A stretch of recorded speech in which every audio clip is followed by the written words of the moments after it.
അന്നത്തെ മുഖ്യമന്ത്രിയായിരുന്ന നരേന്ദ്രമോദി വളരെ പ്രത്യക്ഷമായി തന്നെ ഏതെങ്കിലും തരത്തിലുള്ള ഇപ്പോൾ കോൺഗ്രസ് കാണിക്കുന്ന ഒരു കൺസ്ട്രെയിൻ അല്ലെങ്കിൽ വാക്കുകളെ സമവായം പോലെ ഒരു സമവായമൊന്നും മുഖ്യമന്ത്രി ആയിരുന്ന നരേന്ദ്രമോദിയെ ബിജെപിയെ കാണിച്ചിരുന്നില്ല. അതിർത്തി നിങ്ങളുടെ കയ്യിലാണ്, അതിർത്തി സുരക്ഷയുടെ വീഴ്ച ആരേറ്റെടുക്കുമെന്ന് ചോദിക്കുന്ന നരേന്ദ്രമോദിയാണ്.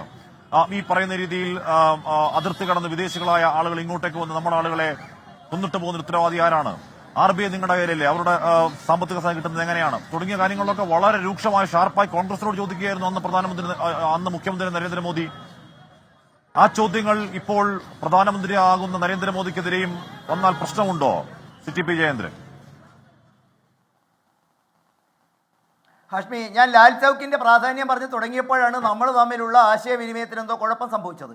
ഞാൻ രാജു P നായരെ സംബന്ധിച്ചിടത്തോളം രാഷ്ട്രീയമാണ് എന്ന് ഓർമ്മിപ്പിക്കുന്നത്. ഇന്ന് ഹാഷ്മി നിൽക്കുന്ന ലാൽ ചൌക്കിന്റെ മണ്ണിൽ ഇന്ത്യൻ പതാക ഉയർത്താൻ ധൈര്യമുള്ള ഏതെങ്കിലും അമ്മയുടെ അമ്മിഞ്ഞപ്പാൽ കുടിച്ച് വളർന്നവരുണ്ടോ എന്ന ചോദ്യം രാജു P നായർ ഓർക്കുന്നോ എന്ന് എനിക്കറിയില്ല.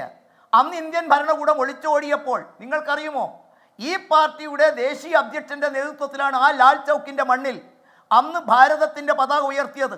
അന്ന് ആ മണ്ണിൽ പാകിസ്ഥാന്റെ പതാക പാറിക്കളിച്ച ഒരു കാലഘട്ടത്തിൽ ക്രിയാത്മകമായി പ്രതികരിക്കാത്തവർ ഇന്ന് ചോദിക്കുന്നു സുരക്ഷാ വീഴ്ചയുണ്ടോ?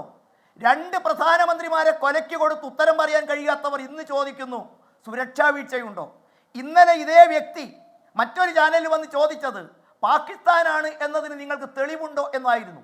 ഹാഷ്മി, ഞാൻ ഓർമ്മിപ്പിക്കുന്നത് നിങ്ങൾക്കൊരു വാർത്തയാണ്, രാജുവിന് രാഷ്ട്രീയമാണ്, ഡെന്നിയെപ്പോലുള്ളവർക്ക് അവരെ ഹൃദയത്തിൽ ചേർത്ത് വെക്കുന്ന രാജ്യമെന്ന വികാരമാണ്. ഞങ്ങളെ സംബന്ധിച്ചിടത്തോളം സ്ഥാപക പ്രസിഡന്റ് ഇന്ത്യയുടെ ഭാഗമാക്കുന്നതിന് വേണ്ടി കശ്മീരിനെ ഇന്ത്യയിൽ ലയിപ്പിക്കുന്നതിന് വേണ്ടി ജീവത്യാഗം ചെയ്ത് നേടിയ ഒന്നിന്റെ കാര്യമാണ്. ആ 370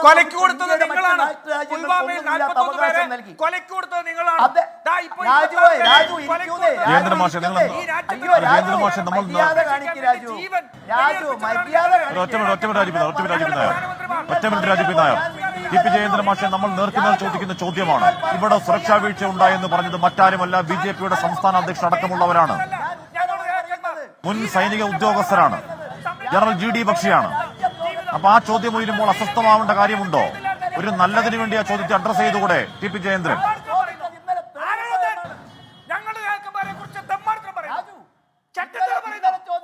അല്ല, രാജീവ് ഒരു മിനിറ്റ്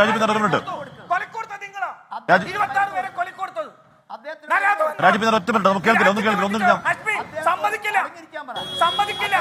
സമ്മതിക്കില്ല. ഈ രാജ്യത്തിന്റെ 2 പ്രധാനമന്ത്രിമാർ ജീവൻ ബലിയർപ്പിച്ചത് രാജ്യത്തിന് വേണ്ടിയാ. കൊലക്ക് കൊടുത്തു ചട്ടത്തിന് പറയുന്നോ? നിങ്ങളുടെ രാജു അവിടെ ഇരിക്കുന്നേ ആര് ഭരിക്കുമ്പോഴാണോ TP ഈ രാജ്യത്തിന്റെ പ്രധാനമന്ത്രിമാർ ഇവിടെ ചോരയൊഴുക്കിയതെന്ന് ഈ രാജ്യത്തിന്റെ രക്തസാക്ഷികളാണ്. ഒരൊറ്റ രാജീവ് വൈകാര്യമാവല്ലേ രാജീവ് നായർ വൈകാര്യമാവല്ലേ? ഞാൻ ചോദിക്കുന്നു. അല്ലല്ല, TP ജയേന്ദ്ര മാസ്റ്റർ, രാജ്യത്തിന്റെ പ്രധാനമന്ത്രിമാർ രാജ്യത്തിന് വേണ്ടി ചോരയൊഴുക്കിയെങ്കിൽ രാജ്യത്തിന്റെ രക്തസാക്ഷികളാണ് രാഹുൽ ഗാന്ധിയുടെ പിതാവ് രാജീവ് ഗാന്ധി അടക്കം. സംശയമുണ്ടോ? TP ജയേന്ദ്ര മാസ്റ്റർ അല്ലല്ല ഒരു മിനിറ്റ് അല്ലല്ല, നമ്മൾ രാജു P നായരുടെ വൈകാരികത മനസ്സിലാക്കുന്നു. പോട്ടെ, രാജീവ് നായർ ഒരു മിനിറ്റ് ഒന്നും കേൾക്കില്ല. ആരും പറഞ്ഞൊന്നും കേൾക്കില്ല. ഞാൻ ചോദിക്കുകയാണ്.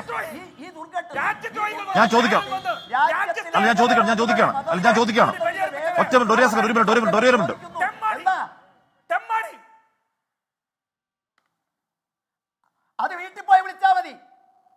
ശരി. അല്ലല്ല, ഒരു മിനിറ്റ്. TP ജയേന്ദ്ര മാഷെ, രാജു P നായർ വൈകാരികമാവുന്നത് എന്തുകൊണ്ടാണെന്ന് അറിയാവോ? രാജ്യത്തിന്റെ പ്രധാനമന്ത്രിമാർ ഈ രാജ്യത്തിന് വേണ്ടി ചോരയൊഴുക്കിയവരാണ്, കോൺഗ്രസിന് വേണ്ടി ചോരയൊഴുക്കിയവരല്ല. ഈ രാജ്യത്തിന്റെ രക്തസാക്ഷികളാണ്. ആരാണ്? നമ്മുടെ ഈ രാഹുൽ ഗാന്ധിയുടെ പിതാവ് രാജീവ് ഗാന്ധി അടക്കം ഈ രാജ്യത്തിന് വേണ്ടി അവരുടെ ചുടുരക്തമൊഴുക്കി ഈ രാജ്യത്തിന്റെ ബലിദാനികളല്ലേ TP ജയേന്ദ്ര മാഷെ? അപ്പൊ അവരെ പറ്റി അങ്ങനെ പറയുമ്പോ രാജു P നായർ വൈകാരികമാവുന്ന കുറ്റമുണ്ടോ?